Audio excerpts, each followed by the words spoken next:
여러분 안녕하세요. 디모데 캠프에 참석하신 모든 분들을 환영합니다.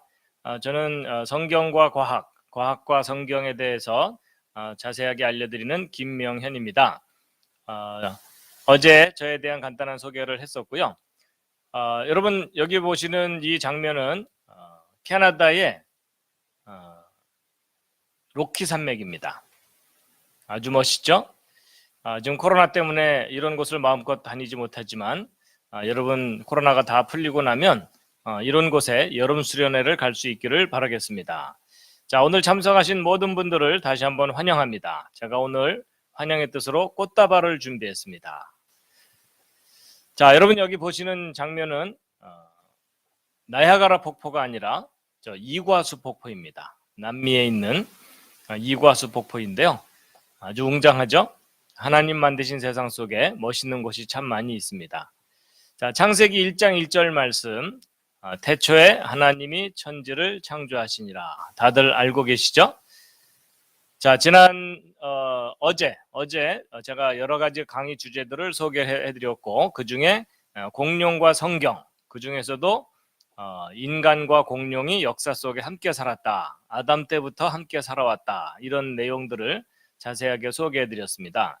이제 오늘은 창조론과 진화론에 관한 아주 기본적인 내용을 소개해드리려고 합니다. 여러분 학교에서 배우는 진화론이 왜 잘못된 것인지, 또 창조에 대한 구체적인 증거가 무엇인지 함께 확인하는 시간이 될 것입니다. 자, 여러분과 저는 현재 지구상에 살고 있습니다. 이 지구가 속한 곳은 은하계입니다. 이 은하계 내에는 별의 숫자가 1000억 개 이상 있습니다. 그 많은 별 가운데 하나가 지구이고, 이 지구상에는 지금 70억이 넘는 80억 정도 되는 인구가 흩어져 살고 있습니다. 오른쪽 아래는 미국 시카고라는 도시를 하늘에서 찍은 사진인데요. 여기에도 많은 사람들이 모여 살고 있습니다. 근데 이 도시의 어느 공원의 잔디밭에서 돗자리 깔고 낮잠 자고 있는 사람입니다. 사람의 몸에는 수많은 세포들이 있습니다. 여러분 몸에 있는 세포의 숫자는 60조 개가 넘습니다. 그 수많은 세포 중에 여러분의 생명을 유지시켜주는 중요한 세포가 이 적혈구 세포입니다. 여러분 핏줄을 따라 흘러다니고 있죠? 여러분이 적혈구 세포 하나의 크기가 얼마나냐면, 이 지름이 여러분 머리카락을 하나 딱 떼어냈을 때의 머리카락 굵기의 10분의 1 정도 됩니다. 아주 작죠? 그리고 그 세포 속에는 단백질, 효소, 분자, 원자. 그래서 우리가 살고 있는 이 우주는 참 신비롭습니다. 그런데 이 신비한 우주가 맨 처음에 어떻게 시작됐는지를 알려주는 아주 오래된 기록이 있습니다. 지금부터 3400년 전쯤에 기록된 것인데, 그걸 잠깐 보여드리면 이겁니다. 어제 언뜻 본 장면이죠? 바로 여러분이 믿는 성경의 첫 번째 페이지, 창세기 1장 히브리어 원문입니다. 자, 비슷하게 한번 읽을 수 있겠죠? 시작. 태초에 하나님이. 바로 이 창세기 1장 1절을 오늘날 다양한 나라 사람들이 자기 나라 말로 번역해서 믿고 있습니다. 여러분과 저도 그 중에 한 사람이에요. 근데 여러분, 하나님이 계시다는 것과 그 하나님이 이 세상을 창조하셨다는, 만드셨다는 것을 여러분 주변에 믿는 사람들이 더 많아요? 안 믿는 사람들이 더 많아요? 안 믿는 사람들이 더 많습니다. 안 믿어지는 이유는 간단합니다. 하나님을 본 사람이 아무도 없어요. 그리고 이 세상이 창조되는 걸 본 사람도 없습니다. 자, 이 세상이 창조되는 걸 보신 분 계세요? 이럴 때 손 드는 분이 계시면 잘 돌봐줘야 됩니다. 여러분, 사람이요, 눈으로 확인하지 못하는 걸 믿는 게 쉬워요? 어려워요? 어렵습니다. 여러분, 눈에도 보이지 않는 하나님을 믿는 일은 쉬운 일이 아닙니다. 그렇지만 우리가 좀 차분하게 잘 생각해 보면, 모든 것을 눈으로 봐야만 믿겠다 하는 생각은 틀린 생각이에요. 왜냐하면 여러분, 바람이 눈에 보여요, 안 보여요? 안 보이죠? 근데 있어요, 없어요? 있죠? 그럼 눈에 보이지 않는 바람은 어떻게 그 존재를 알죠? 예, 바람 부는 곳에 나가면 온몸으로 바람이 느껴져요. 여러분, 바람에 머리카락이 흩날리는데 그래도 바람은 없어 이러는 사람은 잘 돌봐줘야 됩니다. 근데 바깥에 나가지 않아도 바람이 분다는 걸 알 수가 있어요. 그게 뭐냐면 창밖에 나무가 흔들리는 걸 보면서 아, 오늘은 바람이 많이 부는구나 알 수 있죠? 바로 그거예요. 여러분, 하나님도 눈에 보이지 않는 분이기 때문에 직접 눈으로 보는 것이 아니라 바람처럼 하나님이 계시기 때문에 나타나는 증거 또는 어떤 현상을 통해서 하나님이 계시구나 이걸 알 수가 있습니다. 자, 조금 있다가 그 하나님이 계시다는 그리고 하나님이 창조하셨다는 구체적인 과학적인 증거를 소개해 드릴 거고요. 자, 그런데 여러분, 여러분 학교 친구들이 하나님을 믿지 못하고 창조를 믿지 못하는 이유가 많이 있지만 그 중에 가장 큰 이유 중에 하나가 바로 학교에서 가르치는 진화론 교육이에요. 바로 교과서에 하나님의 창조를 교과서에서 하나님의 창조를 배우지 못하고 진화론만 배우기 때문에 여러분의 친구들이 하나님을 믿지 못하고 하나님의 창조도 믿지 못하고 있습니다.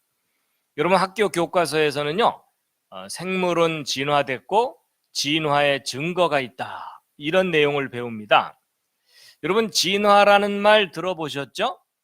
예, 처음 듣는 학생도 있을 수 있는데 여러분, 진화 좀 어려운 말인데 쉽게 얘기하면 모든 생명체는 저절로 생겨서 변해온 거다 이런 거예요. 여러분, 마치 자동차가 사람들이 만든 게 아니라 저절로 생겨서 발전해서 변해온 거다 이렇게 주장하면 어리석은 주장이죠. 그와 비슷하게 자동차보다 더 복잡한 그리고 더 놀라운 작품이 생명체인데 이 생명체들이 저절로 생겨서 오랜 세월 동안 변해온 거다 그런 주장이 진화예요. 근데 학교에서는 그 진화의 증거가 있다 이렇게 가르치는 거예요. 이런 과학에서는 증거가 참 중요합니다. 이런 과학자들이 뭔가를 주장할 때는 증거가 있느냐 확인하죠. 근데 여러분, 학교에서 진화의 증거가 있다고 배우는데 사실은 확실한 증거가 없습니다. 그래서 이제 그 이유를 오늘 자세하게 좀 알려드릴 텐데 여러분, 이 그림은 진화론을 한눈에 볼 수 있도록 정리한 그림이에요. 여러분, 이 진화론에 의하면 이 지구는 46억 년 전쯤에 태양으로부터 떨어져 나와서 처음에 불덩어리였다가 점점점 식으면서 그 와중에 분자들이 자기들끼리 결합해서 생명의 기초 물질들이 되고 그런 것들이 점점점 발전해서 고생대, 중생대, 신생대를 거치면서 수많은 생명체들이 변해온 거다. 이게 진화론이에요. 그래서 보통 어제 얘기했던 공룡은 중생대에 살았던 중생대의 진화로 생겨난 동물들이다. 뭐 이런 식으로 배우게 돼 있어요. 그래서 이런 진화론을 배울 때 많이 보게 되는 그림이 바로 이런 식의 그림이에요. 여러분, 제일 밑에 있는 요게 뭘까요? 예, 요게 아메바라고 하는 단세포 생명체인데요. 이 간단한 생명체들이 오랜 세월 동안 환경에 적응해서 점점 변해가지고 사람까지도 저절로 생긴 거다. 이게 이제 진화론이에요. 자, 여러분, 진화론이 그럴듯하다고 믿는 학생들도 있겠지만 제가 지금부터 설명하는 내용이 말이 되는지 안 되는지 한번 잘 들어보세요. 여러분, 정말 학교에서 배우는 대로 진화론이 맞다면 이런 원숭이나 말이나 개구리가 처음부터 이런 모습이 아니었다라는 게 진화론이에요. 다른 생명체들이 변해서 개구리가 됐다. 이게 진화론이거든요. 그럼 우리가 막연하게 생각할 게 아니고 좀 구체적으로 생각해 보겠습니다. 예를 들어 여러분 이게 뭐죠? 예, 박쥐입니다. 여기 다 써 있죠? 예, 박쥐예요. 여러분 이 박쥐도 진화로 생겨난 동물이 맞다면 처음부터 박쥐가 아니었겠죠? 다른 생명체가 변해서 박쥐가 된 거라고 해야 되겠죠? 그렇다면 이 박쥐의 가장 가까운 조상은 어떤 동물이었을까요? 이렇게 질문하면 대부분의 학생들은 쥐 이렇게 대답하거든요. 근데 가끔 어떤 학생들이 뭐 이러기도 해요. 왜냐하면 박쥐니까. 근데 여러분 쥐가 변해서 박쥐가 됐건 박이 변해서 박쥐가 됐건 이 과학자들이 해야 될 일은 변했다는 증거를 확인시켜 줘야 돼요. 자, 그런데 여러분 이 등뼈를 가진 동물들, 이 척추동물이라고 하거든요. 그 등뼈를 가진 동물들의 진화 순서를 학교에서는 어류, 양서류, 파충류, 조류, 포유류 이런 순서로 진화됐다고 가르칩니다. 그래서 처음에는 아주 옛날에는 육지 동물들이 없었고 물에서 물고기들만 나타났다는 거예요. 근데 이 물고기들이 물에서만 살다가 물 바깥으로 튀어나가 봤더니 살기 괜찮을 것 같거든요. 그래서 이 물고기들이 변해가지고 개구리처럼 양서류, 이 양서류라는 말은요, 양쪽에서 서식할 수 있는 종류다. 그러니까 물하고 육지에서 동시에 살 수 있는 존재다. 그런 뜻이거든요. 그래서 물과 육지를 왔다 갔다 할 수 있는 양서류들이 생겨났고, 이 양서류 종류들이 육지로 들락날락 하다 보니까 육지가 더 살기 좋겠구나.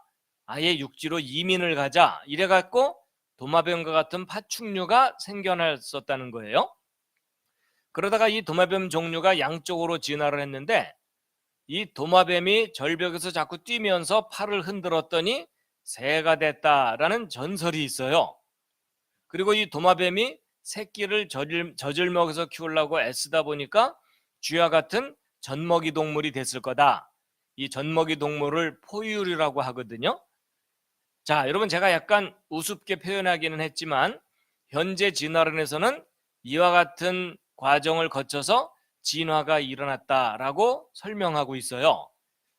근데 여러분 이 박쥐는요, 날개도 있고 새끼를 젖을 먹여서 키우거든요. 그러면 이 젖 먹이는 동물하고 날아다니는 동물의 양쪽 특징이 다 있죠. 그럼 이 박쥐도 진화로 설명을 해야 되겠죠. 그럼 얘는 이제 어떻게 설명해야 되냐면 일단 도마뱀이 새 쪽으로 변했다가 얘가 새끼를 젖을 먹여서 키우려고 애쓰든지 아니면 일단 쥐 쪽으로 변했다가 얘가 절벽에서 자꾸 뛰든지 해야 돼요. 그런데 아무래도 쥐 종류 쪽에서 박쥐로 진화했을 거다라고 추정하거든요. 그러면 쥐든 두더지든 다람쥐든 상관없어요. 변했다는 증거가 확인돼야 되겠죠. 그래가지고 예를 들어 쥐가 점점점 진화돼서 박쥐로 변했다라고 생각해 보겠습니다. 그러면 이 쥐가 진화돼서 박쥐로 변할 때까지 역사 속에서 어떤 과정을 겪었어야 되는지를 제가 그림으로 그려봤는데 다음 그림이 마음에 드실지 모르겠어요. 어느 날 쥐가 겨드랑이가 간질간질하더니 뭐가 너덜너덜 나면서 점점 커지더니 박쥐가 되더라. 여러분, 쥐에서 박쥐로 진화하려면 이 중간 단계라는 것을 거쳐야 합니까? 안 거쳐도 됩니까? 반드시 거쳐야 되겠죠? 근데 여러분 보통 진화하는 데 걸리는 시간은 수백만 년, 수천만 년 걸린다고 해요. 예를 들어 어느 날 쥐가 새끼를 낳는데 박쥐가 나오더라. 그럴 리는 없잖아요. 그렇죠? 그러니까 쥐가 점점 변해서 박쥐까지 변해야 되는데 보통 진화하는 데 걸리는 시간은 수백만 년, 수천만 년 걸린다고 설명을 해요. 자, 그럼 여러분 상식으로 생각해 보세요. 이 쥐에서 박쥐까지 수백만 년 동안 점점 변해온 게 맞다면 그 수백만 년 동안 거쳐야 되는 이 중간 단계가 몇 단계 있었어야 되죠? 이 중간 단계 몇 단계 있어야 돼요? 이렇게 질문을 하면 이제 어떤 학생들은 3단계요. 이렇게 대답하거든요. 아닌 거 아시죠?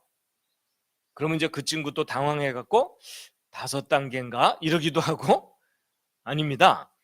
여러분 수백만 년 동안 실제로 몇 단계 거쳐야 돼요? 정답은 셀 수 없이 많아야 된다. 그게 정답이에요. 여러분 이 중간 단계가 많이 발견되면 많이 발견될수록 진화가 역사적인 사실로 확인되는 거고요. 이게 적게 발견될수록 믿음으로 극복해야 돼요. 자, 그리고 또 그때마다 이렇게 어정쩡하게 생긴 거가 지구상에 몇 마리 살고 있었어야 되겠어요? 서너 마리? 아니죠. 전 세계 곳곳에 우글우글 살고 있었어야 되겠죠. 여러분 특히 쥐나 박쥐 종류는 얼마나 번식을 잘해요. 그렇죠?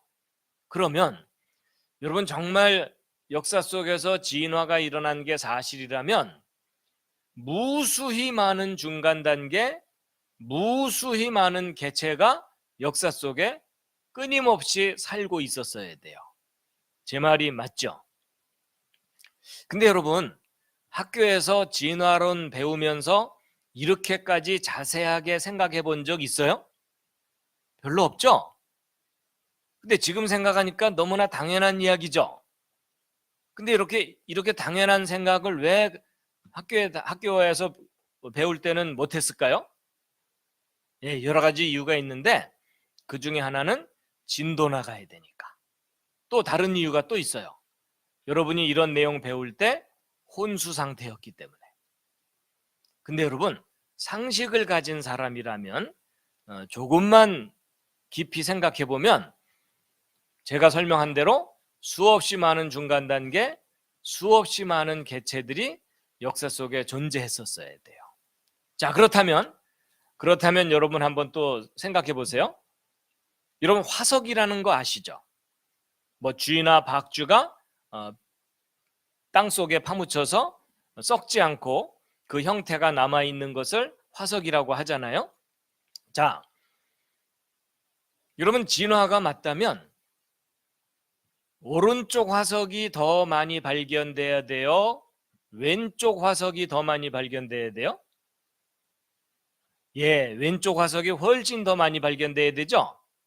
근데 이 오른쪽 화석에 비해서 이 왼쪽 중간 단계 화석들이 몇 배나 더 많이 발견돼야 되겠어요? 그랬더니 어떤 학생이요 1.5배 이러더라고요. 그게 아니라 비교할 수 없이 많이 발견돼야 되겠죠? 근데 그동안 과학자들이 이 어정쩡한 중간 단계 화석 발견한 게 있을까요? 없을까요? 없습니다.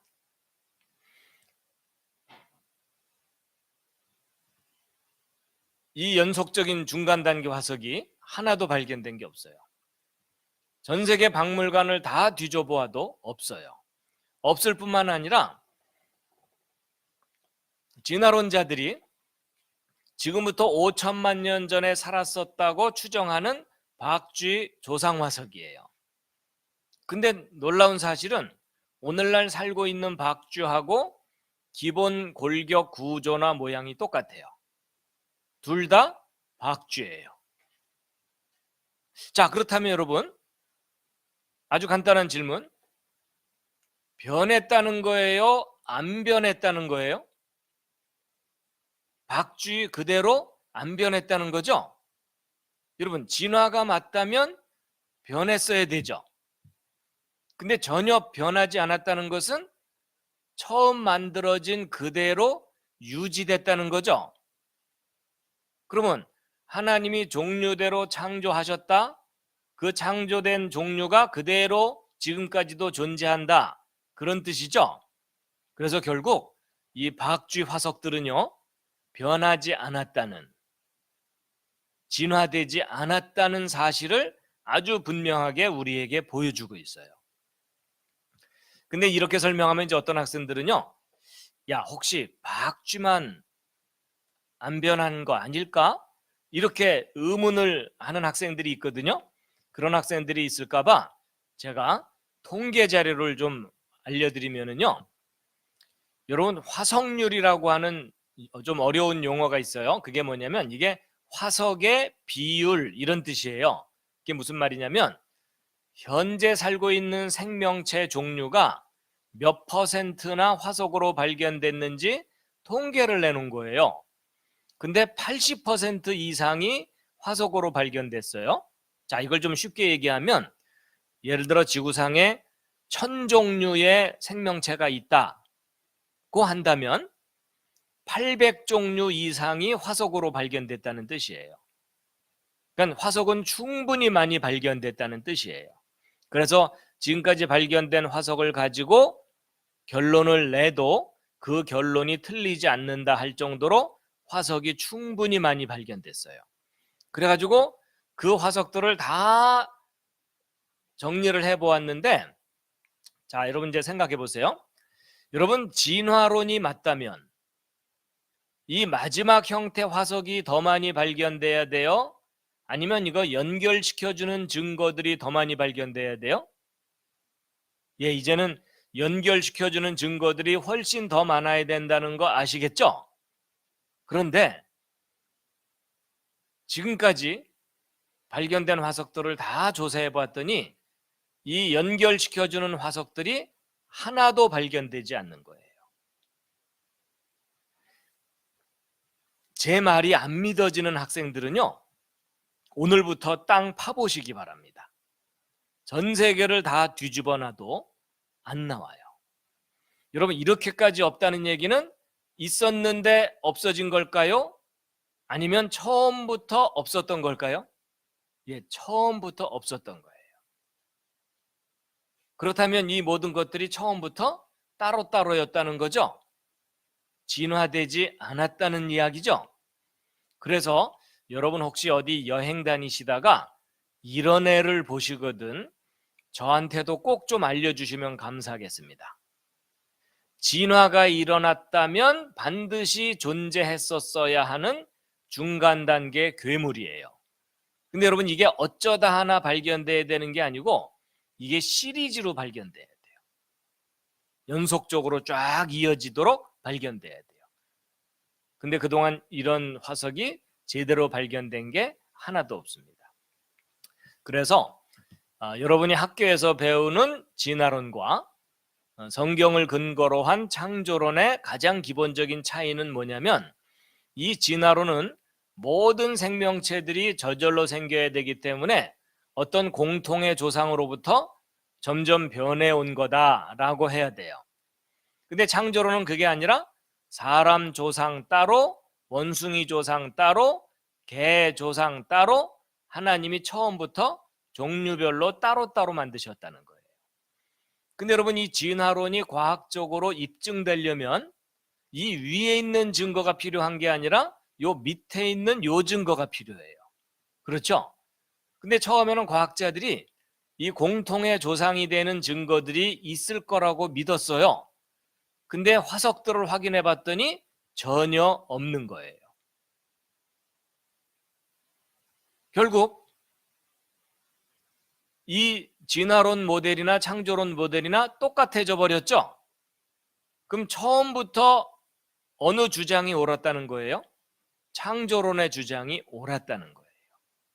사람 따로, 원숭이 따로, 모든 것이 종류대로 따로따로 시작됐다는 거예요.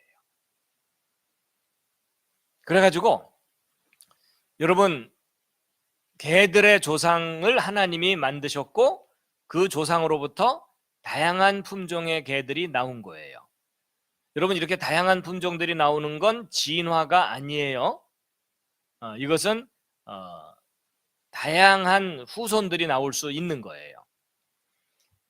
근데 이제 이렇게 개들 안에 품종이 다양한 것들을 진화론자들은 가능한 한 진화라고 표현하고 싶어 갖고 작은 진화, 이게 소진화라는 말은 작은 진화라는 뜻이거든요. 그래서 작은 진화라고 표현하고 싶어 해요. 근데 이것은 진화가 아니라 다양성이에요. 근데 여러분, 개를 기르다가 한참 기르다 보니까 말로 변하더라. 그런 일은 절대 안 일어나죠.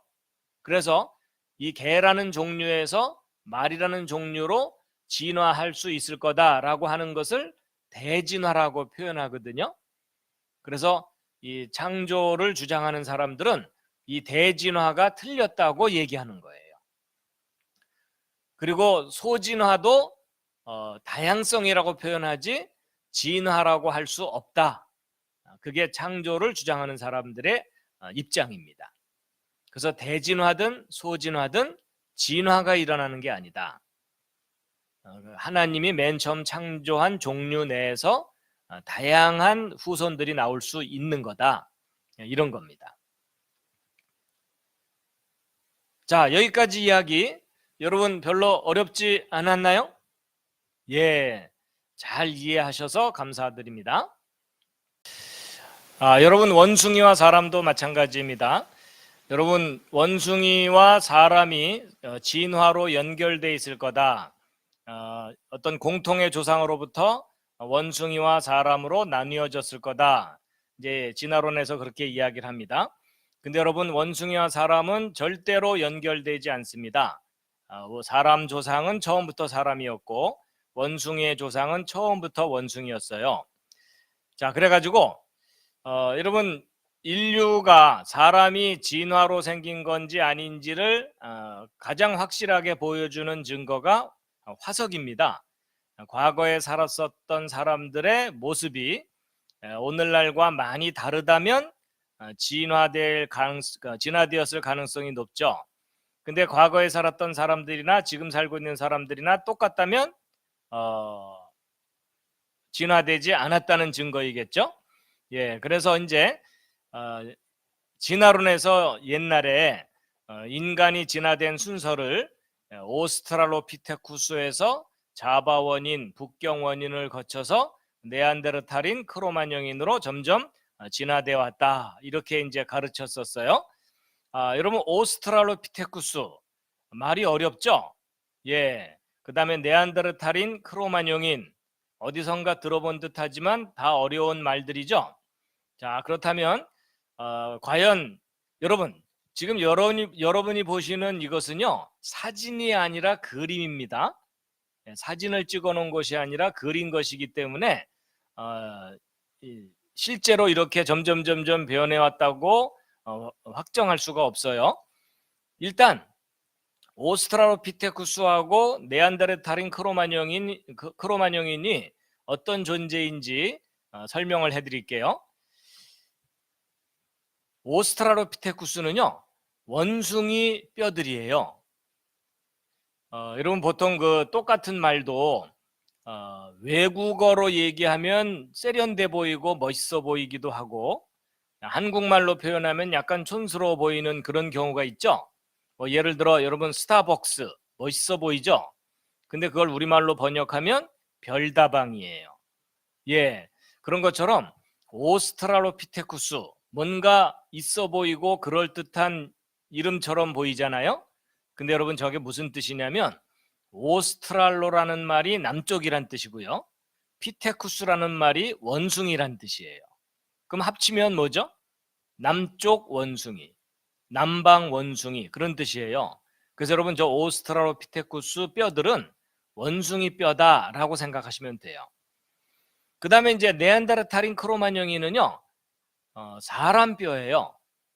여러분 네안데르탈인 크로마뇽인 뭔가 그럴듯해 보이지만 그 네안데르탈은 독일에 있는 어느 지역 이름이고요.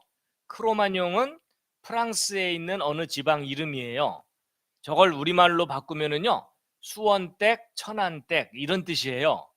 그래서 이 네안데르탈인 크로마뇽인의 뼈들은 현대인과 다를 바 없는 사람 뼈예요. 근데 여러분, 인류 진화를 주장하는 사람들은 원숭이 뼈나 사람 뼈는 그다지 중요하지 않아요. 원숭이와 사람의 중간쯤 되는 확실한 뼈를 발견해야 진화가 사실이 되는 거거든요. 그래가지고 이제 과연 그런 확실한 증거가 있는지 이제 그것을 살펴볼 텐데, 어쨌든 예전에는 이제 사람 뼈 비슷한 게 발견되면은요, 이 안면 경사각이라 그래가지고 이 머리뼈를 옆에서 봤을 때 이렇게 많이 기울어져 있으면 원숭이 쪽에 가깝고, 이게 수직에 가까우면 오늘날 현대인에 가깝다, 이런 기준을 이야기했었어요. 자, 그렇다면 여러분 혹시 옆에 앉은 사람이 혹시 있거든 옆모습을 한번 관찰해 보시기 바랍니다. 얼마나 진화됐는지 한번 살펴보세요. 자, 그런데 저도 예전에 이 기울어진 정도가 진화의 정도인 것처럼 배우기도 했고 그렇게 알고 있었거든요. 근데 여러분, 이 얼굴 기울어진 정도는 진화하고 아무 상관이 없어요. 자, 왜 그런지 증거를 보여드릴게요. 여러분, 이분 살아서 발견됐기에 망정이지, 죽은 후에 머리뼈만 남았다면 박물관에 가야 돼요. 그러면 아주 많이 기울어져 있죠? 근데 여러분, 이 사람이 수십만 년 전 인류의 조상이 아니라 오늘날 살고 있는 현대인이에요. 그리고 이 할아버지도 여러분 옆모습 보시게 되면 많이 기울어져 있는데 이마 경사각은 더 많이 기울어져 있죠? 여러분, 조금 전에 보여드렸던 오스트랄로피테쿠스보다 더 기울어져 있어요. 여러분, 이게 무슨 말이냐면 오늘날 살고 있는 사람의 머리뼈가 너무나 다양하기 때문에 이게 많이 기울어진 사람도 있고 수직인 사람도 있고 다양합니다. 예를 들어 옛날 사람들은 다 이렇게 기울어져 있고 오늘날 사람들은 수직으로 이렇게 반듯하다면 진화가 됐다, 이렇게 말을 하겠지만, 옛날이나 지금이나 이 이 안면 경사각은 천차만별이에요. 그렇기 때문에 이게 많이 기울어져 있다 그래서 진화가 덜 됐다, 그게 수직에 가깝다 그래서 진화가 많이 됐다라고 말하는 건 넌센스입니다. 비과학적인 기준이에요. 여러분, 이분 보세요. 이분은 아주 정말 심하게 기울어져 있죠? 근데 이 사람도 여러분과 저와 같은 시대에 살고 있는 현대인입니다.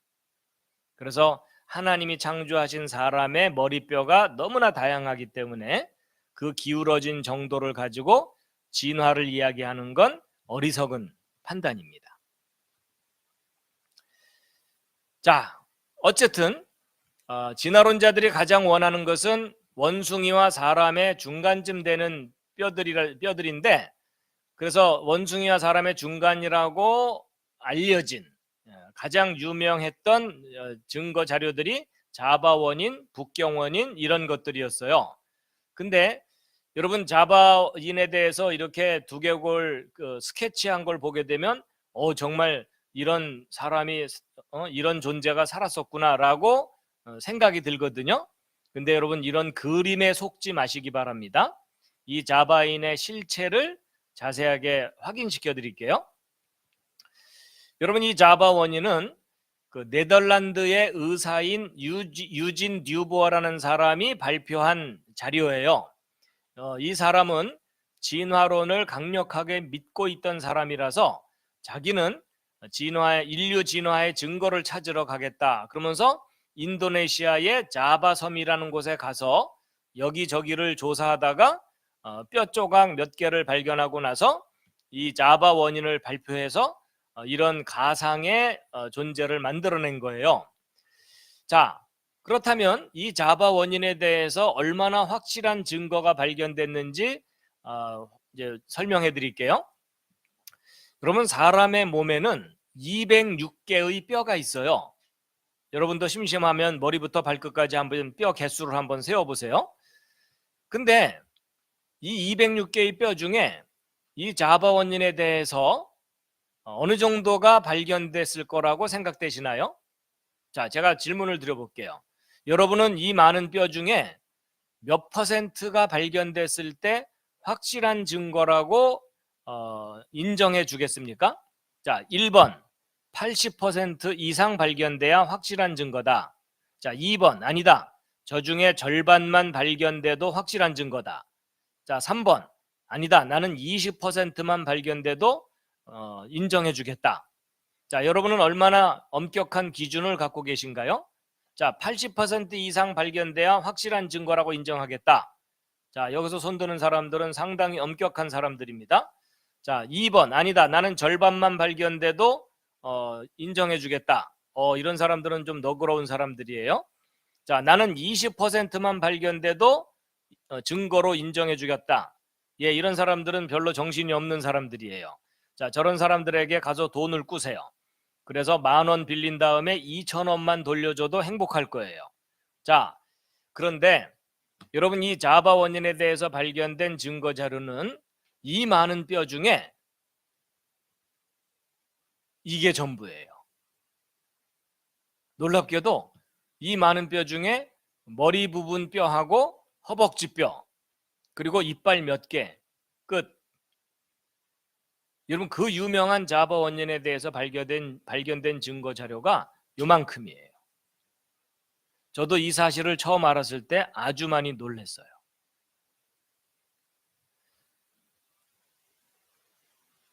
이 많은 뼈 중에 요거예요. 그러면 여러분, 이 뼈들을 가지고 이런 모습을 알 수 있을까요? 없을까요? 절대 알 수 없습니다. 근데 더 놀라운 사실은 이 머리뼈하고 허벅지뼈가 같은 장소에서 발견된 게 아니에요. 이 머리뼈 발견된 지점에서 15m쯤 떨어진 곳에서 허벅지뼈를 발견했어요. 그리고 이빨 몇 개. 그러면 나머지 뼈들은 어디 갔을까요? 여러분, 이게 무슨 말이냐면 이 뼈들은 그 자리에서 죽은 사람의 뼈가 그대로 남아있는 게 아니라 오히려 딴 곳에서 발생한 뼈가 이제 휩쓸려 와가지고 넓게 흩어진 거예요. 그렇기 때문에 이 머리뼈하고 허벅지뼈가 같은 개체의 것이라고 단정할 수도 없어요. 그래서 그때 당시에도 좀 올바르게 판단할 수 있는 과학자들은 야, 이건 증거가 너무 불충분하다 하고 반대 의견을 많이 냈어요. 그렇지만 인류 진화에 대한 증거가 너무나도 절실했기 때문에 이 불충분한 이 뼈들을 가지고 인류 조상의 증거다라고 발표를 한 거예요. 너무나 어이가 없죠? 이 정도면 과학적이라고 말하기보다는 종교적이라고 말을 해야 돼요. 그래서 이 자바 원인에 대해서 발견된 뼈가 아주 불충분한 증거 자료다라는 것을 소개해 드렸고요. 그리고 더더군다나 인도네시아에 살고 있는 원주민 청년이에요. 근데 그 청년의 이 머리 부분의 뼈가요, 그 바로 자바 원인의 머리뼈하고 너무나 비슷해요. 그렇다면 이 자바 원인의 머리뼈는 원주민의 뼈일 가능성이 높아요. 그리고 허벅지 뼈도 사람 뼈하고 다를 바가 없습니다. 그럼 결국 원주민들의 뼈가 흩어진 것을 마치 인류 진화의 증거인 것처럼 불충분한 자료를 가지고 주장하는 거다, 이렇게 이야기할 수밖에 없습니다. 자, 그래서 이 자바 원인의 실체가 너무나 불충분한 자료들이다라는 것을 이제 소개해 드렸고요. 그 다음에 이제 북경 원인. 여러분, 중국의 수도가 북경이죠. 북경 근처 동굴에서 발견된 여러 개의 뼈를 가지고 이 북경 원인을 이제 만들어냈는데, 그 북경 원인의 실체도 이제 자세하게 알려드리면 1929년에 지금부터 100년 전쯤이죠. 지금부터 100년 전쯤에 어떤 사람이 이제 그 북경 원인의 뼈들을 발견을 했어요. 그런데 이제 안타까운 것은 그 1940년대에 2차 세계대전이 있었죠. 그 전쟁 중에 그 모든 자료들은 분실됐어요. 그러니까 증거 자료가 없어진 거예요. 그렇지만 그때 당시의 기록이나 이런 모든 것들을 종합해 볼 때 이것은 동굴 생활하던 사람들의 흔적이다라고 이제 생각할 수가 있는데, 그래서 원숭이 두개골도 발견되고 수정, 그리고 불을 뗀 흔적, 이런 것들도 함께 발견됐는데, 그런데 지금 현재 남아있는 건 원본은 남아있지 않고 이 복제품만 일부 남아있어요. 근데 그나마 불확실한 증거 자료들이에요.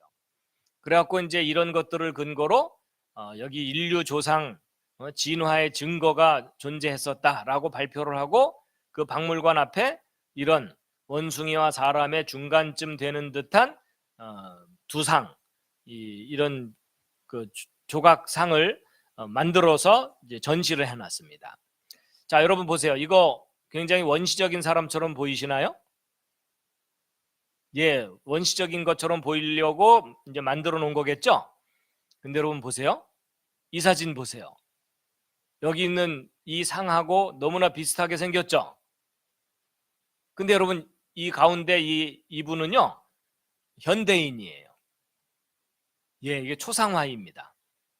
근데 너무나 비슷하죠?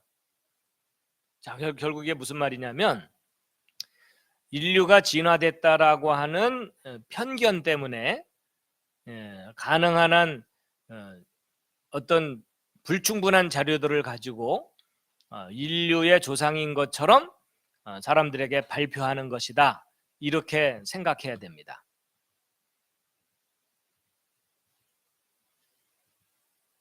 그래서 북경 원인조차도 증거가 불충분한, 그리고 불확실한, 오히려 현대인의 뼈일 가능성이 높은 그런 증거 자료다라고 이제 확인됐다는 겁니다. 그래서 결국 진화를 주장하는 사람들은 원숭이와 사람의 중간쯤 되는 확실한 뼈를 발견하고 싶어 하지만 아직까지 확실한 증거 자료가 발견된 적이 없다는 겁니다. 그 뼈를 발견했을 때 그 모습이 확실할 경우는요, 원숭이 아니면 사람이에요. 원숭이와 사람의 중간쯤 되는 확실한 뼈는 지금껏 단 하나도 발견된 게 없습니다. 그래서 인류 진화를 주장하는 사람들은요, 확실한 형태의 뼈가 나오면 싫어해요. 진화의 증거가 아니니까. 그럼 인류 진화를 주장하는 사람들은 어떤 뼈가 나와야 기뻐할까요? 예, 불확실한 뼈가 나와야 기뻐해요. 파편과 조각이 나와야만 그걸 가지고 사람들에게 원숭이와 사람의 중간쯤일 거라고 말을 할 수가 있으니까. 그래서 하여튼 모든 사실들을 종합해 볼 때 원숭이와 사람은 절대로 화석의 증거로 연결되지 않습니다.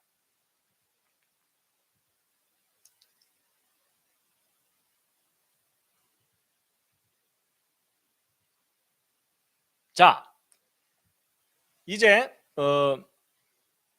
맨 앞부분에서 얘기했던 내용을 정리하고 일부 내용을 마칠 텐데요. 여러분, 진화론은 문제가 있다 그랬죠? 무슨 문제가 있다 그랬죠? 증거가 없어요. 무슨 증거가 없죠? 예, 중간 단계 화석의 증거가 없습니다. 근데 여기까지만 대답하면 70점짜리 대답이에요. 100점짜리 대답이 따로 있어요. 무슨 중간 단계 화석이 없는 걸까요? 제가 아까 설명할 때 언뜻 나왔었는데 그게 바로 연속적인 중간 단계 화석이에요. 여러분이 연속적인을 빠뜨리시면 안 돼요. 왜냐하면 중간 단계 화석이라고 할 만한 증거가 있어요. 그래서 이제 학생들이 혼돈하고 헷갈리는 건데, 여러분 학교에서 진화의 중간 단계 화석이라고 배우는 것 중에 대표적인 예가 바로 이 시조새 화석이에요. 여러분 진화론에서는요, 이 도마뱀, 날개가 없는 도마뱀 종류가 진화를 해서 날개를 가진 새가 생겨났다고 주장하거든요. 그런데 이 파충류와 이 조류를 연결시켜주는 확실한 증거가 발견된 적이 없었어요. 그런데 어느 날 새 종류 화석이 하나 발견됐는데 날개 끝에 발톱이 있죠. 부리에 이빨도 있죠. 꼬리 깃털에 뼈도 있는 거예요. 이거 도마뱀의 특징이 남아있는 거다. 그래서 이 도마뱀이 절벽에서 뛰면서 푸드덕 푸드덕 거리면서 이 시조새를 거쳐서 새로 진화했다. 여러분, 이 시조새라는 말은 조상새라는 뜻이에요. 새의 조상이다, 뭐 이런 거예요. 그래가지고 여러분, 이 시조새 화석의 등장으로 얼마나 많은 과학자들과 얼마나 많은 학생들이 진화를 강력하게 믿게 됐는지 몰라요. 근데 여러분, 그게 속은 겁니다. 여러분, 한번 차분하게 잘 생각해 보세요. 여러분, 정말 도마뱀이 시조새를 거쳐서 새로 진화된 게 맞다면 도마뱀과 시조새도 화석으로 발견돼야 되지만 이 연결시켜주는 증거도 함께 발견돼야 되죠. 여러분, 이 도마뱀에서 시조새로 변해간 게 맞다면 이 연결시켜주는 증거가 얼마나 많이 있어야 되겠어요? 예, 제가 앞에서 설명한 대로 셀 수 없이 많아야 돼요. 그렇죠? 근데 여러분, 그동안 과학자들이 이 도마뱀과 시조새를 연결시켜주는 이 연속적인 중간 단계 화석 발견한 게 있을까요? 없을까요? 예, 전혀 없습니다. 지금까지 발견된 것은 시조새 화석 종류들 뿐이에요. 이거 연결시켜주는 증거가 하나도 발견되지 않았어요. 그렇다면 이 시조새는 뭐냐? 이 시조새는요, 이 연결고리가 발견되지 않는 이상 이런 특징을 가진 멸종된 새다. 끝. 그 이상도 그 이하도 아닙니다. 여러분, 저도 과학을 공부했기 때문에 증거가 확실하면 기분이 나빠도 인정을 하도록 훈련을 받았고요. 증거가 불확실하면 끝까지 의심하도록 훈련을 받았어요. 그래야 제대로 답을 찾을 수가 있죠. 문제를 해결할 수가 있죠. 근데 제가 진화를 믿지 않는 이유는 뭐냐면, 여러분, 도마뱀과 시조새가 있는 건 저도 알아요. 근데 이걸 연결시켜주는 연속적인 중간 단계 화석은 지금까지 하나도 발견되지 않았어요. 그렇죠? 그렇다면 이 도마뱀에서 시조새로 변했을 거라는 것은 확인된 사실이에요? 아니면 증거가 없는 믿음이에요? 예, 증거가 없는 믿음이에요. 그것도 잘못된 믿음이에요. 그렇기 때문에 여러분, 저는 이 도마뱀에서 시조새로 변화가는 연속적인 중간 단계 화석이 발견됐다. 그럼 저는 진화를 믿을 거예요. 근데 그게 발견되지 않고 있기 때문에 진화를 안 믿고 있습니다. 그건 소설이에요. 과학적인 사실도 아니고 역사적인 사실도 아니에요. 그래서 이 진화론의 문제점은 단순히 중간 단계 화석이 없는 게 아니라 무슨 중간 단계 화석이 없다고요? 예, 연속적인 중간 단계 화석이 없어요. 그래서 여러분, 진화를 주장하는 사람들을 만나거든 한마디만 물어보세요. 연속적인 중간 단계 화석이 정말 있냐고. 없습니다. 그래서 과학자들한테 연속적인 중간 단계 좀 보여달라 그러면 자꾸 딴소리를 합니다. 우리 딴 얘기하자 이러면서. 여러분, 그럴 때 딴 얘기 하시면 안 돼요. 집요하게 연속적인 중간 단계 화석 좀 보여주세요. 이래야 됩니다. 그런데 이 연속적인 중간 단계 화석이 없다는 것은 100점짜리 대답이라 그랬죠. 근데 200점짜리 대답이 있어요. 그게 뭐냐면 그 앞에 또 붙여야 돼요. 뭐냐면 서로 다른 종류들을 연결하는 연속적인 중간 단계 화석의 증거가 없다. 무슨 얘기냐면 개에서 말로, 그러니까 개라는 종류와 말이라는 종류는 전혀 다른 종류죠. 근데 진화가 맞다면 모든 생명체는 서로 다 연결되어 있다는 뜻이거든요. 그러니까 개에서 말로 연결시켜주는 그런 연속적인 중간 단계 화석은 없습니다. 자, 그렇다면 쥐와 박쥐를 연결시켜주는 중간 단계가 없다는 얘기는 쥐라는 종류 따로, 박쥐라는 종류 따로라는 얘기죠. 종류대로 따로따로죠. 그래서 여러분 성경 기록을 보시면 하나님께서 종류대로 따로따로 만드셨다고 되어 있어요. 여러분 과학적인 증거들을 확인해 보아도 종류대로 따로따로고요. 성경 기록도 종류대로 따로따로라고 기록되어 있어요. 여러분 정확한 기록은 인정하고 믿어야죠. 그래서 여러분 창세기 1장을 보면은요, 읽어보시면 종류대로라는 단어가 10번이나 나와요. 여러분 대개 반복하는 이유가 뭐죠? 중요하니까 강조하는 거예요. 그래서 창세기 1장에 종류대로 따로따로 만드셨다가 10번이나 나옵니다. 그래서 제가 예전에 좀 짜증이 났었어요. 야, 나한테 2번만 얘기해도 알아들을 텐데 뭐 10번씩이나 반복을 했나, 잔소리처럼 그랬는데, 반복하는 이유는 중요하니까. 10번이나. 여러분 10번씩이나 얘기를 했는데 못 알아들으면 어떻게 해야 되죠? 잘 돌봐줘야 돼요. 그래서 지금 학교에서 진화의 증거가 있다 이렇게 가르치는데, 증거가 있다고요, 없다고요? 증거가 없습니다. 근데 무슨 증거가 없다고요? 연속적인 중간 단계 화석의 증거가 없어요. 서로 다른 종류를 연결시켜주는 연속적인 중간 단계 화석의 증거가 없습니다.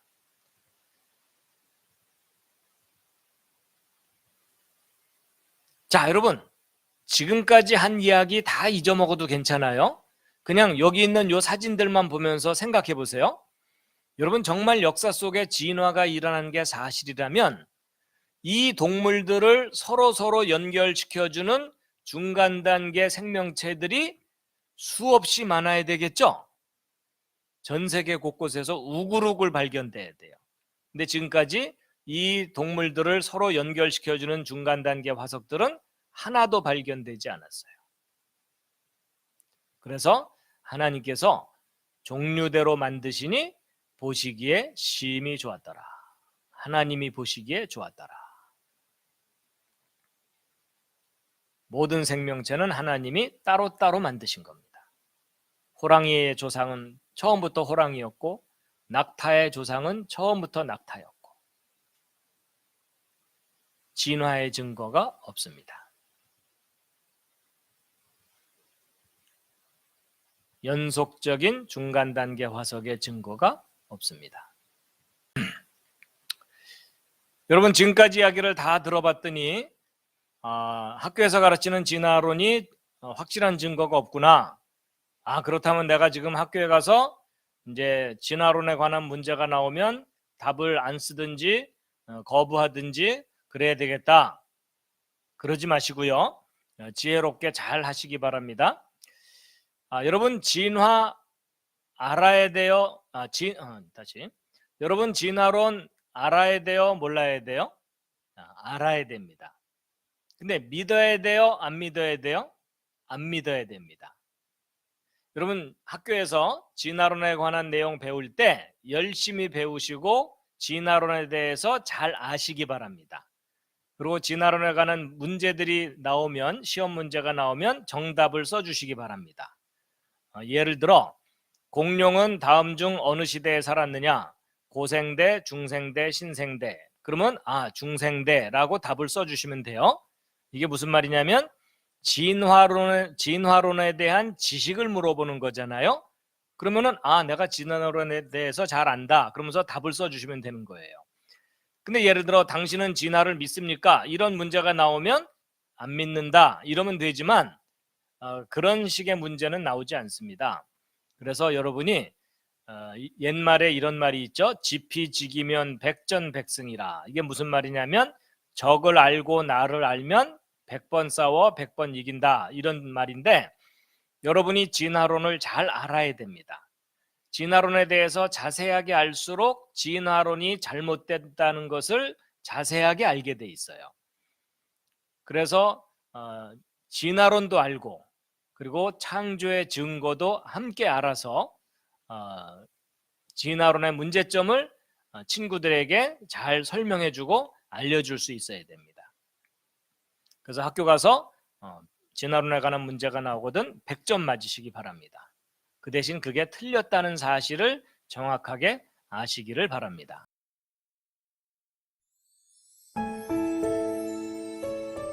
자, 이제 남은 시간 동안 이제 더 중요한 얘기를 해드릴게요. 자, 진화의 증거가 없으니까 창조를 믿는 거냐? 그건 아니에요.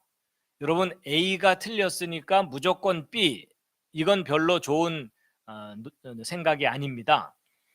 B일 수밖에 없는 증거. 그래서 진화가 잘못됐으니까 창조를 믿는 게 아니고 창조를 믿을 수밖에 없는 증거가 뭐냐? 그걸 알아야 됩니다. 자, 이 강의를 들으시는 디모데 여러분들은 하나님이 이 세상을 창조하셨다는 거 믿으시나요? 예, 믿으신다면 증거가 있나요?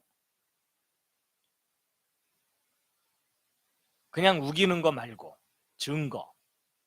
자, 여러분, 저도 어려서부터 교회를 다녔지만 창조에 대한 증거가 있다라는 것을 저는 교육받지 못했었어요. 뒤늦게 제가 대학원 다닐 때 공부하다가 창조에 대한 증거가 있구나, 이것을 이제 알게 되어서 이제 그것을 소개해 드릴 텐데요. 자, 여러분, 태초에 하나님이 천지를 창조하시니라.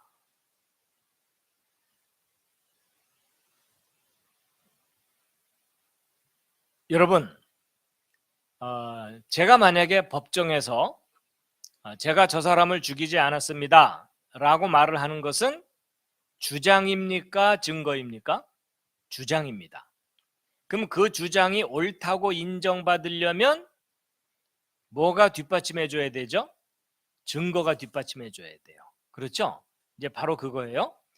여러분, 태초에 하나님이 천지를 창조하시니라 라는 성경 말씀은 주장일까요? 증거일까요? 주장입니다. 하나님이 이 세상을 만들었다는 주장이에요. 그럼 그 주장이 옳다고 인정받으려면 뭐가 뒷받침해 줘야 되죠? 예, 바로 증거가 뒷받침해 줘야 돼요. 저를 포함한 대부분의 기독교인들은 주장을 주로 교육받지 증거를 잘 몰라요. 그래서 나는 믿으려고 애를 쓰지만 다른 사람을 설득을 잘 못해요. 근데 증거를 분명하게 아는 사람들은 다른 사람들을 설득할 수가 있습니다. 여러분, 주장이든 증거든 사람은 가르쳐 주어야 알아요.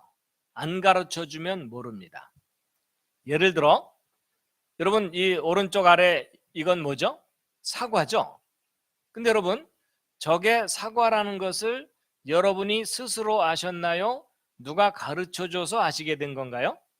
예, 가르쳐 줘서 안 거예요. 여러분 어렸을 때 말 배울 때 엄마가 사과 보여주면서 사과, 사과 이렇게 반복해서 가르치니까 저게 사과라는 건가 보다 하고 알게 된 거죠. 여러분 중에 태어나자마자 사과를 뜩 보더니 사과 이랬다가는 여러분 엄마가 얼마나 놀라겠어요. 그렇죠? 여러분, 이게 굉장히 중요한 원리인데 사람은 교육받은 대로 지식이 생기지 자기 스스로 지식을 못 가져요. 그래서 여러분, 교육은 중요하면서도 무섭습니다. 잘못 교육받으면 잘못된 지식 때문에 망하거든요. 더군다나 창조는 인간이 목격한 사건이 아니에요. 그래서 사람들이 스스로 깨달을 수 없어요. 창조하신 분이 가르쳐 줘야 돼요. 그래서 하나님께서 가장 중요한 것을 가장 먼저 우리에게 알려주시는 거예요. 너희들이 직접 볼 수는 없었겠지만 이 모든 세상은 내가 만들었다. 그런데 증거가 있어요. 자, 여러분, 히브리서 3장 4절 성경 말씀 한 군데 읽겠습니다. 자, 읽겠습니다. 시작. 집마다 지은 이가 있으니 만물을 지으신 이는 하나님이시라. 여러분, 이 집을 사람들이 만든 것처럼 이 개구리도 물고기도 앵무새도 하나님이 만드셨다라는 성경 말씀이에요. 자, 여러분 이 왼쪽에 있는 사진은 잘 아시겠지만 로버트 팔입니다. 자, 아주 간단한 질문입니다. 여러분 이 로버트 팔을 누가 만들었나요? 아니면 저절로 생겼나요? 예, 누가 만든 거죠? 과학자들이 만든 거죠. 근데 여러분 누가 만들었다라는 것은 주장이죠. 근데 그 주장이 옳다고 인정받으려면 뭐가 뒷받침해 줘야 되죠? 바로 증거가 필요해요. 그렇죠? 여러분 이 로버트가 만들어졌다는 증거가 뭐죠? 자, 그러면 나름대로 여러분이 뭔가를 설명할 수는 있겠죠? 자, 이번엔 이제 반대로 오른쪽입니다. 여러분 이 손을 누가 만들었나요? 아니면 저절로 생긴 건가요? 자, 누가 만들었다는 쪽 주장이 창조예요. 물론 하나님이 여러분의 손을 직접 만드신 건 아니에요. 여러분은 어머니로부터 태어났죠.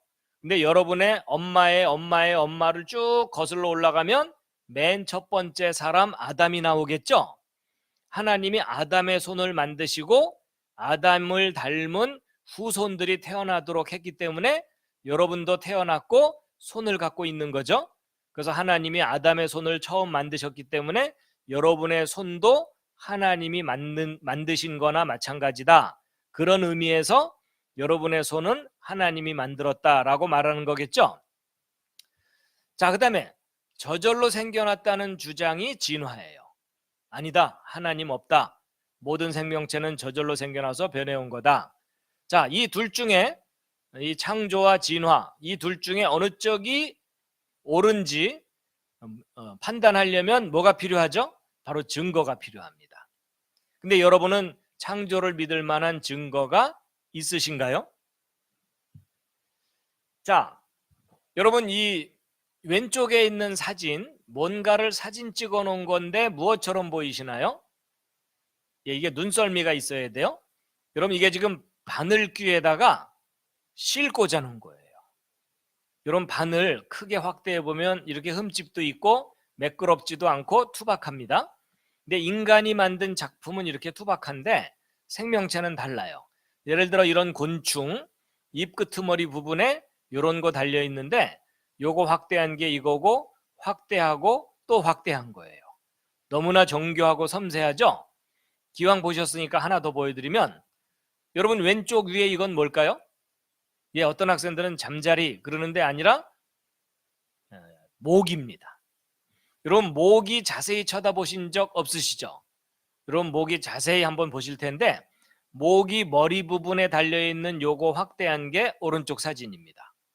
너무나 정교하고 섬세하죠? 근데 여러분 혹시 모기 얼굴 빤히 쳐다본 적 있으세요? 여러분 모기 얼굴 빤히 쳐다보면 이렇게 보입니다. 마음에 드실지 모르겠어요? 여러분 모기의 최첨단 헤어스타일입니다. 여러분 머리 손질하러 가셔가지고 모기 스타일로 해주세요. 그러면 이렇게 나와요. 그리고 여러분 모기 얼굴은 이게 온통 눈이에요. 이거 확대한 게 오른쪽 사진이에요. 무슨 찐빵집의 찐빵처럼 정렬 잘 돼 있죠? 그리고 여러분이 제일 싫어하는 모기침 확대한 게 오른쪽 사진입니다. 이런 모기침이 간단한 대롱 하나 달고 다니는 게 아니고 이렇게 섬세한 깃털들로 감싸여져 있어요. 모기침 끄트머리 확대한 게 오른쪽 아래 사진입니다. 그리고 그 안쪽에 진짜 침들이 들어있어요. 그리고 모기 다리 부분 확대한 게 오른쪽 사진이에요. 모기 다리도 섬세한 깃털들로 감싸여져 있어요. 근데 여러분 혹시 모기 발바닥 보신 분 계십니까? 여러분 모기 발바닥 보여드립니다. 여러분 모기 발바닥 끄트머리 확대한 건데 여러분 모기 발바닥에 발톱 달려 있는 거 아세요? 여러분 그 작은 모기가 아주 섬세한 발톱까지 있어요. 왼쪽 아래 이건 뭐냐면 모기 날개 끄트머리 확대한 겁니다. 여러분 모기 날개 끝에 2중 3중으로 레이스가 달려 있어요.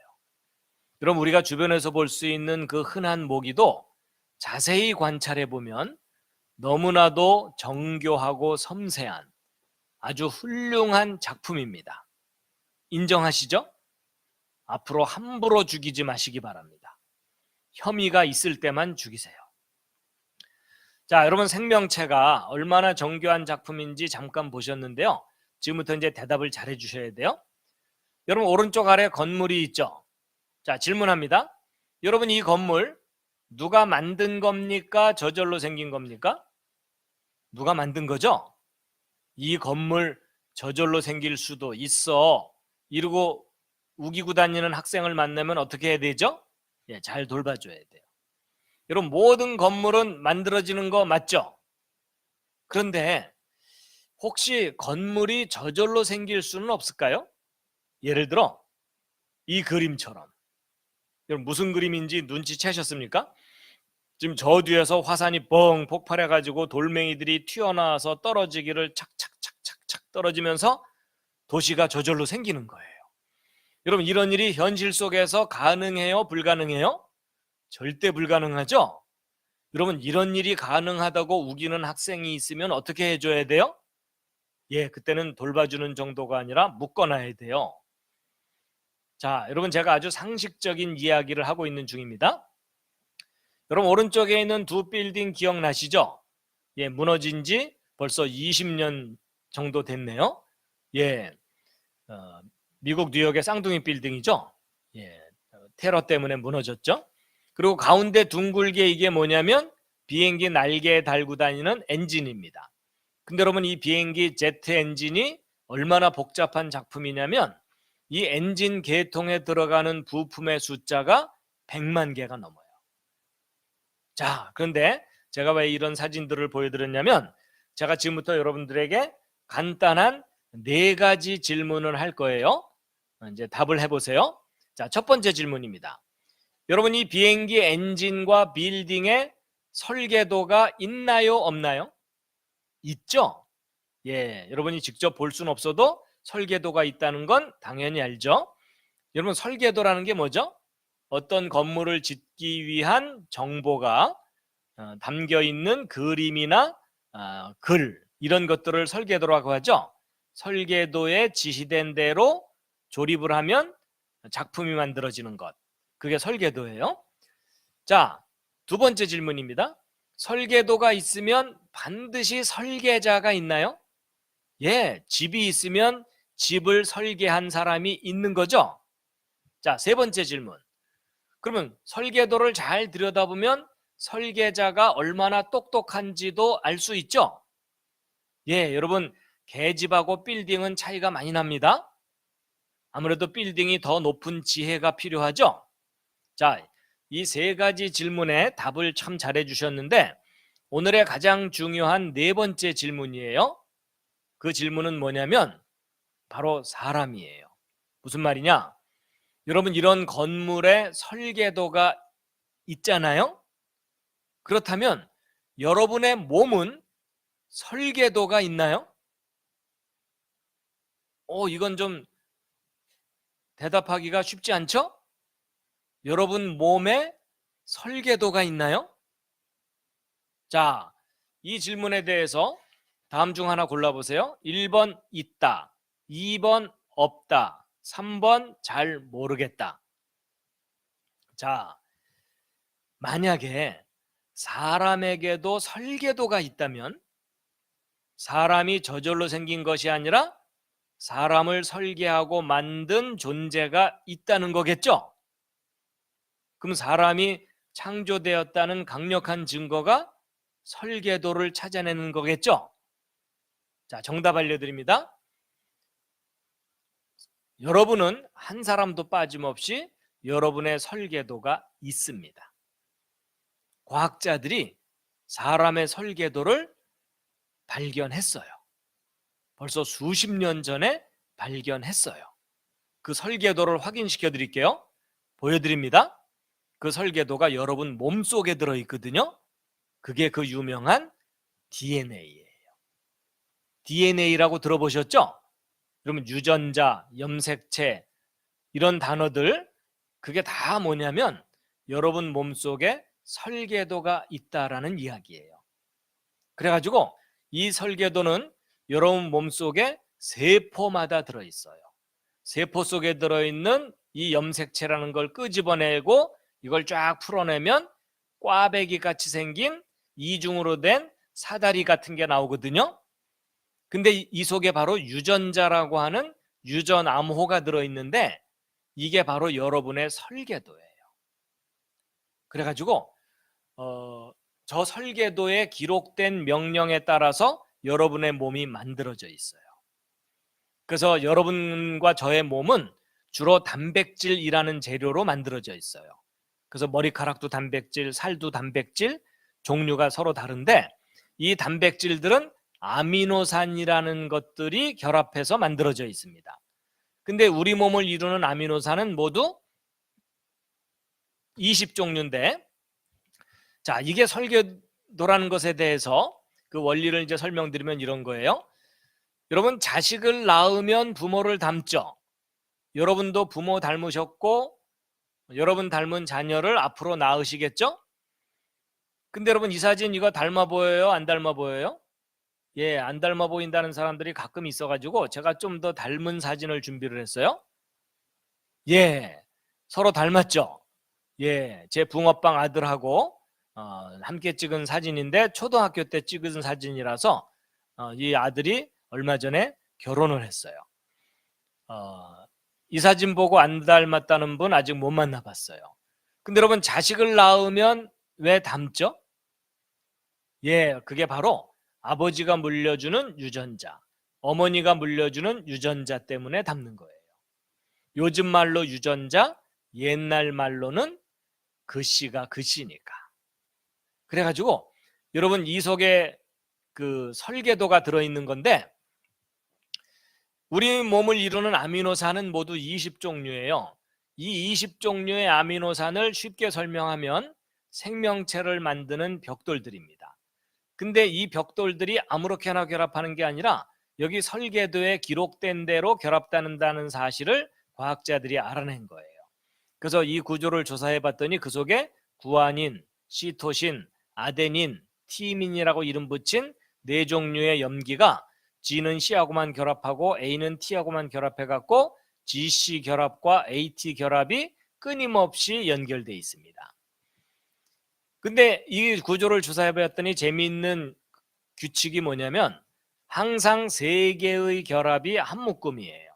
그래서 예를 들어 GAA 이런 순서로 결합되어 있으면 아까 20종류 아미노산 중에 몇 번째 아미노산을 결합시켜라 라는 암호라는 것을 다 해독해낸 거예요. 할 일 없는 과학자들이. 그래서 이 중에는요, 시작하라는 명령이 있고요, 끝내라는 명령이 다 있어요. 그래서 여기부터 시작해갖고 여기는 설계도 순서대로 아미노산 수백 개가 착착착 결합이 되면 단백질 한 종류가 완성이 됩니다.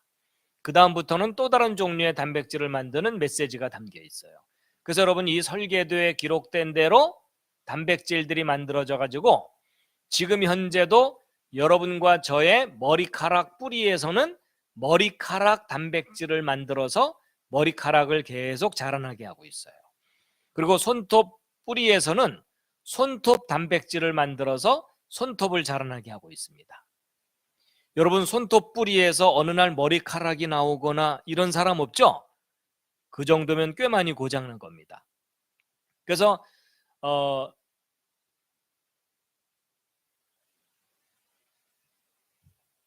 여기서 갑자기 그래서 여러분, 아버지나 어머니가 곱슬머리면 자식도 곱슬머리가 나오죠. 그리고 아버지 어머니 중에 심장이 약하거나 그러면 자식도 심장이 약할 경우가 있죠. 그런 병을 무슨 병이라고 하죠? 유전병이라고 하죠. 근데 여러분, 그 유전병이라는 현상은 안타까운 현상이에요. 예전엔 원인을 몰랐었어요. 근데 지금은 알게 됐어요. 그게 뭐냐면 바로 아버지 어머니가 물려주는 이 설계도 중에 몇 번째 염색체의 몇 번째 부분이 잘못되면 무슨 유전병 걸린다, 그걸 하나둘 밝혀내기 시작했어요. 그래서 그거 미리 알아내서 막아보자 연구하고 있잖아요. 그래서 여러분이 옆에 앉은 사람하고 모습이 다르죠. 근데 집안 사람들끼리는 서로 비슷하죠. 그게 왜 그러냐면 집안마다 설계도가 조금씩 달라서 그래요. 그럼 여러분 보세요. 설계도가 다르니까 모습이 다른 거라면, 거꾸로 얘기하면 같은 설계도로 두 사람이 태어날 경우가 있죠. 그게 뭐죠? 쌍둥이. 예, 그것도 일란성 쌍둥이. 여러분, 이 일란성 쌍둥이가 왜 이렇게 똑같으냐면 이 두 사람은요, 부모가 물려준 설계도 알파벳 30억 개가 한 글자도 틀리지 않고 똑같습니다. 그러니까 똑같은 아이가 둘 나온 거죠. 자, 여러분, 제가 이제 설명 다 드렸습니다. 대부분 이해할 만 하셨죠? 자, 이제 중요한 질문을 다시 한번 드립니다. 여러분 몸에 설계도가 있습니까? 없습니까? 있죠. 그렇다면 설계도가 있으면 반드시 누가 존재하죠? 설계자가. 그러면 사람이 저절로 생겼을 가능성이 높아요? 누군가가 사람을 만들었을 가능성이 높아요? 예, 사람은 절대로 저절로 생긴 것이 아니라 누군가가 사람을 만들었다고 믿을 수밖에 없는 분명한 증거가 있는데, 그게 바로 여러분 몸속에 있는 설계도입니다. 그런데 여러분이 사람을 설계하신 분, 바로 하나님이시죠? 창조자 하나님을 여러분이 개인적으로 꼭 만나셔야 됩니다. 여러분이 하나님을, 창조주 하나님을 만나야 되는 분명한 이유가 있어요. 그게 뭐냐면 여러분은 지금 아주 많이 고장나 있어요. 그리고 나이가 들수록 점점 더 많이 고장날 거예요. 근데 여러분, 죽는다는 게 뭐죠? 그게 자동차 폐차시키는 것과 비슷해요. 여러분, 고치다 더 이상 못 고치면 폐차시켜야 되죠? 사람도 마찬가지예요. 몸에 병이 들고 고치다 못 고치면 죽는 거예요. 그런데 여러분, 고장난 차도 만든 회사를 찾아가서 애프터 서비스를 받으면, 수리를 받으면 다시 새 차가 될 수가 있어요. 고장난 부품을 새 걸로 다 바꾸고 고치면은 새 차처럼 탈 수 있죠. 마찬가지로 사람도 설계도가 있다는 얘기는 설계자가 있고 만드신 분이 계시다면 그 만드신 분을 찾아갔을 때 그분이 오케이를 해서 고장난 것을 매번 고쳐주면 사람이 영원히 살 수도 있겠죠. 바로 그거예요. 여러분, 사람 몸속에 설계도가 있다는 것은 설계자가 있다는 증거고, 그 설계자이신 하나님이 우리를 사랑하신다고 되어 있고, 우리가 죽고 나면 다시 부활시켜 주신다고 약속하셨고, 또 영원히 살게 해주시겠다고 약속하셨거든요. 성경에 그 모든 내용이 써 있어요. 그렇기 때문에 저는 그 사실을 믿고 있어요. 그래서 우리 디모데 여러분들도 여러분 몸속에 설계도가 있기 때문에 설계하신 하나님이 계시고, 그 하나님은 약속을 지키시는 분이시기 때문에 그 하나님을 믿고 예수님을 믿으면 죽은 이후에 다시 살아나게 되고 영원히 살 수 있게 된다는 것을 여러분이 믿으시기를 바랍니다. 자, 오늘 이제 시간이 되었기 때문에 여기서 이제 정리하려고 해요. 지금까지 길게 얘기했지만 오늘 이야기한 것의 중요한 요점 두 가지. 첫 번째는 진화론에 문제가 있다 그랬죠. 연속적인 중간 단계 화석의 증거가 없다는 이야기. 두 번째는 여러분 몸속에 설계도가 있다는 것. 그 설계도가 요즘 말하는 DNA. 그렇죠? 유전 암호. 근데 설계도가 있으면 반드시 누가 존재한다고요? 설계자가 존재합니다. 그 설계하신 하나님을 여러분이 꼭 만나시기 바라고요. 여러분, 자동차나 세탁기를 사게 되면 사용 설명서가 있죠. 이렇게 하십시오, 이렇게 하지 마십시오. 그래야 행복하게 오래 사용할 수 있습니다. 그러잖아요. 그러면 세탁기를 사도 사용 설명서가 있는데 하나님이 사람을 만드신 다음에 사용 설명서를 주셨겠죠. 이렇게 해야 행복합니다, 이렇게 하면 불행합니다. 이렇게 하면 죽습니다. 그런 사용 설명서가 있겠죠? 그게 바로 성경이에요. 그래가지고 여러분 사람을 가장 잘 아시는 분이 하나님이시죠. 그 하나님이 우리에게 명령을 하십니다. 이렇게 해라, 이렇게 하지 말아라. 그 하나님의 명령을 따라서 살게 되면 행복하게 살 수 있고 생명을 얻을 수 있고 영원한 생명을 얻을 수가 있어요. 자, 여러분 이제 강의를 다 마치겠고요. 제가 잠깐 기도하고 모든 순서를 마치겠습니다. 하나님, 이틀 동안 하나님의 창조에 대해서 우리 디모데 멤버들과 함께 이야기를 나누었습니다. 공룡이 사람들과 함께 살았다는 이야기, 아담 때부터 함께 살았다는 여러 가지 증거들, 그리고 진화론의 중간 단계 화석이 없어서 진화론은 잘못된 이론이라는 것, 그리고 사람의 몸속에는 설계도가 있기 때문에 설계자가 있다는 강력한 증거라는 것, 이런 중요한 사실들을 우리 디모데 학생들이 잘 기억하고 또 무엇보다도 하나님이 주신 성경 말씀을 사랑하고 그 말씀을 따라서 사는 하나님의 사람들이 되게 하여 주시옵소서. 감사드리며 예수님의 이름으로 기도드렸습니다. 자, 여러분 긴 시간 동안 잘 들어주셔서 감사합니다.